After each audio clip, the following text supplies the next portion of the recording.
Ça fait 10 ans que le centre équestre est sur pied et qui tourne. Il appartient à mon conjoint Florian. Donc moi ça fait 1 an que je suis là maintenant. J'ai vraiment pris le wagon en cours de route. Et non, je suis pas du tout toute seule. Florian gère l'écurie de compétition CSO de notre équipe amateur. On a une bonne équipe amateur qui est plutôt performante. Et ensuite on a une responsable pédagogie qui s'appelle Jeanne, qui gère elle tout le centre équestre, toute l'organisation du centre équestre. Et moi je suis plutôt dans la partie travail du cheval monté. Essentiellement dressage, mais aussi partie obstacle. Et je donne des cours à nos propriétaires divers et variés et puis à certains clients du centre équestre. J'ai environ en moyenne 7-8 chevaux à gérer par jour. J'ai en moyenne 2 cours par jour. Avec ma groom Aurore, on est assez matinal. Donc on aime bien être aux écuries dans un panel entre 5h et 5h45 le matin. Et comme ça, moi, je monte tous mes chevaux le matin, j'enquille jusqu'à midi et demi, ça dépend des jours. Ensuite, on fait notre pause déjeuner et l'après-midi, elle s'occupe des soins, des paddocks, enfin de ce qui reste à faire. Et moi, je donne mes cours, ouais, exactement. Et une grosse haute partie de mon temps professionnel, j'ai envie de dire, c'est les stages. Je donne beaucoup de stages où je vais dans des écuries un peu à droite, à gauche, partout. Et voilà, ce sont des choses qu'on a mis en place avec les gérants des structures différentes pour avoir un suivi régulier. Donc ça, c'est assez sympa.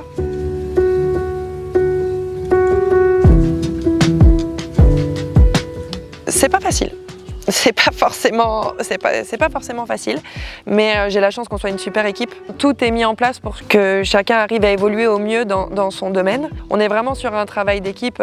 Là, moi je te dis comme ça un petit peu quelles sont les tâches de chacun, mais au final dans la journée, on fait beaucoup d'autres choses pour les uns et pour les autres, pour que ça fonctionne au mieux et que chacun ait une qualité de vie aussi privée à côté. Soulager les uns les autres et puis une qualité de vie professionnelle, quoi. Ce qui est le plus difficile, c'est un peu le non-stop. Tout ce qui est un petit peu week-end, vacances, clairement c'est un petit peu difficile. Parce que en fait, tous les week-ends en saison de concours, on a quelque chose, soit on est en concours, soit on est en stage, soit il faut rester à la maison pour s'occuper des chevaux qui sont là, et que quand on rentre le dimanche de concours, qu'on est parti avec 3 ou 4 chevaux, on se pourrait dire le lundi on est plus tranquille, mais pas vraiment, parce qu'en fait on est parti depuis 3 ou 4 jours, donc il faut s'occuper de tout ce qu'on n'a pas eu le temps de s'occuper quand on n'était pas là, donc le travail des chevaux qui reste. C'est une partie que j'aime bien, enseigner. C'est aussi une partie que j'aime bien, mais oui, parce que financièrement, faut que la boutique tourne pour que tout ça reste sur pied et que j'ai la possibilité d'aller en concours. Il y a une réalité, le nerf de la guerre économique et ce qu'on aimerait faire. Je serais peut-être plus performante en concours si j'avais essentiellement 4 ou 5 chevaux de top qualité à monter par jour, que je suis bien reposée physiquement, mentalement, que j'ai pas à réfléchir à tout un tas de choses à côté. Et encore une fois, j'ai la chance qu'on est 2 dans cette aventure. Mais oui, il y a une réalité économique.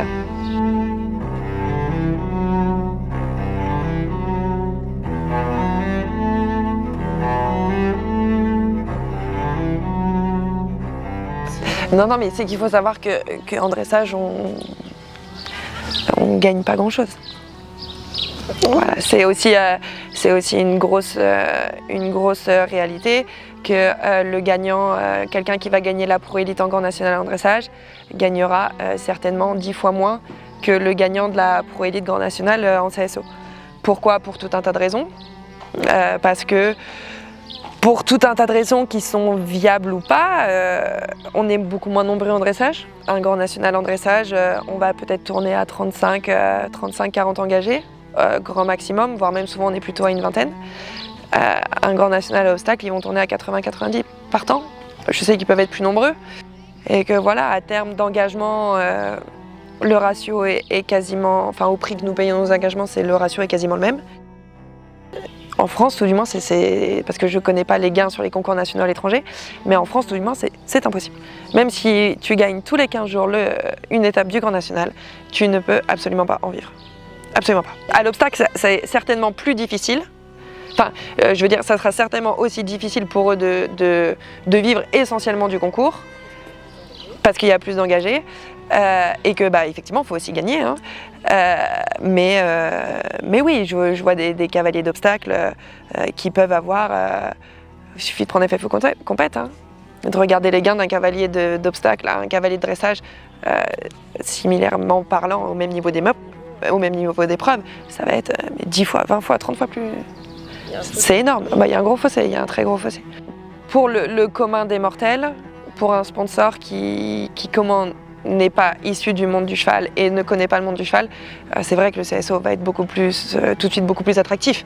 Parce qu'on regarde son cheval, il saute, super, il fait toucher les barres, il fait pas toucher les barres.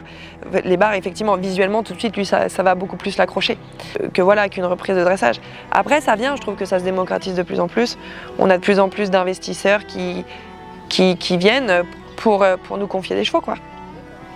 Et ça a un côté très sympa parce que c'est aussi sympa de pouvoir partager ça avec d'autres gens qui sont contents de venir en concours, de voir leur cheval. Enfin, pour nous, c'est une partie formidable de la chose, quoi.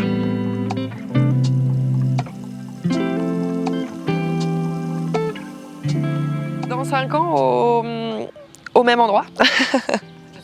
J'espère aussi. Non, au même endroit et dans la même optique. Avec, j'aimerais bien avoir un petit peu plus de commandes de chevaux, mais surtout des bons chevaux. Là, voilà, pouvoir vraiment me dire là, j'ai un piquet de 7-8 chevaux qui vraiment tiennent la route. Et dans 10 ans, à peu près la même chose, en pouvant être encore plus compétitif sur ce genre de niveau et avoir vraiment un roulement de chevaux qui est plus dynamique, voilà. Et comme on le disait tout à l'heure, pouvoir me concentrer plus sur les chevaux de compétition, encore une fois, qu'ils soient à moi ou à des propriétaires.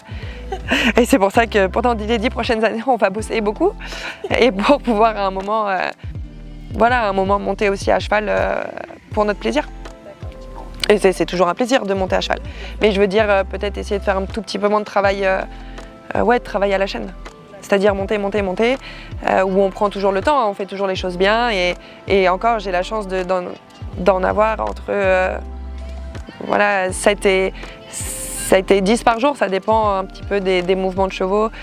Mais il y a aussi beaucoup de personnes qui en ont, je sais, plus de 10, 12 à monter par jour, 13, 14.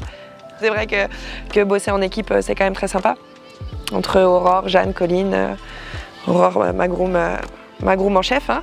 Faut savoir qu'une fois que je rentre dans le barn, c'est que j'ai les pieds à terre. Je suis plus vraiment patron de cette écurie. C'est plutôt elle qui gère tout ça. Oui, elle est le patron de son barn et de ses chevaux, j'ai bien compris. Mais oui, non, de remercier mes parents, ma famille, mes frères et puis toute l'équipe de la Vallée des Rois qui fait vraiment ça, qui rend notre quotidien très sympa, beaucoup plus agréable.